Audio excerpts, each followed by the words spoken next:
விசுவாசிக்கணும், ஆசீர்வாதத்தை விசுவாசிக்க ஆரம்பிக்கணும், ஆசீர்வாதத்தை குறித்து ஒரு வெளிப்பாடை பெற்றுக்கொள்ளணும். நான் ஆசீர்வதிக்கப்பட்டவன் என்கிறத மறந்து போனார்கள். இவர்கள் ஆபிரகாமின் பிள்ளைகள், இவர்களும் மாம்ச பிள்ளைகள் கிடையாது, இவர்கள் ஆசீர்வதிக்கப்பட்டவர்கள். இந்த வம்சம் ஆசீர்வதிக்கப்பட்ட வம்சம், தேவனுடைய ஜனங்கள், இவர்கள் ஆபிரகாமின் பிள்ளைகள். இயேசு பாருங்க, இந்த பூமியில் வந்தப்போ ஒரு தேவாலயத்துக்கு சென்றார். அங்கே 18 ஆண்டுகளாக கூனியாக இருந்த ஒரு பெண்ணை பார்க்குறாரு. 18 வருஷமாக அந்த அம்மா தேவாலயத்துக்கு வந்துட்டு தான் போகிறாங்க. அந்த யூத ஆலயத்துக்கு யாரும் அப்படி சொன்னதில்லை. இவர் பார்த்த உடனே இவர் என்ன சொல்கிறாரு, ஆபிரகாமின் குமாரத்தி இப்படி இருக்கலாமா? அவருக்கு எப்படி இருக்குது பாருங்க. ஆபிரகாமின் குமாரத்தி இப்படி இருக்கக்கூடாது, நல்லா சுகமாக இருக்கணுமே. ஒரு ஆபிரகாமின் குமாரத்தினா ஆபிரகாமுடைய ஆசீர்வாதம் எல்லாம் இந்த பெண்ணுக்கு சொந்தமாச்சே. இது யாரும் சொல்லலையா அந்த பெண்ணுக்கு? உடனே அவர் ஒரு பெரிய ஜெபம் பண்ணல. உடனே முழங்கால் போட்டு, ஆண்டவரே வானத்தையும் பூமியும் உண்டாக்குன தேவனே, நீர் இறங்குவீராக, மேலே இருந்து கீழே கையை நீட்டுவீராக அப்படிலாம் ஜெபம் பண்ணல. அவர் என்ன சொன்னார், பெண்ணே உன்னை விடுதலை ஆக்குகிறேன். உன்னை யார் இப்படி கட்டி வச்சது? நீயும் பேசாமல் இருக்கிற. உன்னை யார் இப்படி கட்டுக்குள்ளாக்குனது? உன்னை யார் அடிமைப்படுத்தினது? உன்னை யார் இந்த நோய்க்கு அடிமைப்படுத்தினது? பெண்ணே, woman, I lose you from your infirmity. அவ்வளோதான் பாருங்க, ஜெபம் பண்ணல. I lose you from your infirmity. ஏன்னா அது உன்னுடைய பிறப்புரிமை.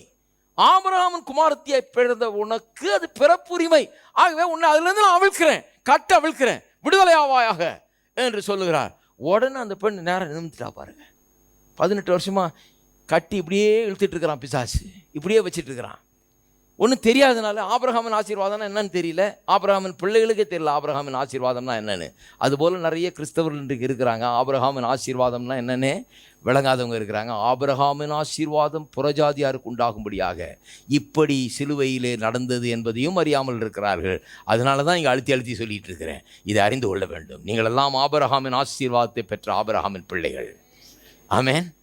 அப்போ வியாதியை பார்க்கும்போது அப்படி தான் பார்க்கணும், தரித்திரத்தை பார்க்கும்போது அப்படி தான் பார்க்கணும். இதெல்லாம் நமக்கு கிடையாது. இது ஆபிரகாமின் பிள்ளைக்கு இப்படி இருக்கக்கூடாது. ஆபிரகாமின் பிள்ளை பட்டினியாக இருக்கக்கூடாது, ஆபிரகாமின் பிள்ளை ஓட்டாண்டியாக இருக்கக்கூடாது, ஆபிரகாமின் பிள்ளை அடிமையாக இருக்கக்கூடாது, ஆபிரகாமின் பிள்ளை கடந்து பாடுபட்டு இருக்கக்கூடாது, ஆபிரகாமின் பிள்ளை வேர்வை சிந்தி மாடா உழைச்சி ஓடா தேஞ்சிட்டு இருக்கக்கூடாது. ஆபிரகாமின் பிள்ளைக்கு அது கிடையாது. ஹலோ, சிலர் கஷ்டப்பட்டு உழைக்கணும் இல்லையா? கர்த்தர் சொல்லி இருக்கிறார், நெத்தியின் வேர்வையினாலே நீ புசிப்பாய். கர்த்தரா சொன்னார்? அது கர்த்தர் சொன்னார், சாபம் வந்துட்டதுனால அப்படி புசிப்பாயின்னு. ஆசீர்வாதத்தில் என்ன சொன்னார்னு பாருங்க, கையிட்டு செய்கிற எல்லா வேலையிலும் கர்த்தர் ஆசீர்வாதத்தை கட்டளையிடுவார். அப்போ வேர்வை குறைவாக இருக்கும், ஆசீர்வாதம் ரொம்ப அதிகமாக இருக்கும். ஆசீர்வாதம் வரும்போது வேர்வை குறைஞ்சிக்கிட்டே போகும், வருமானம் அதிகரிச்சு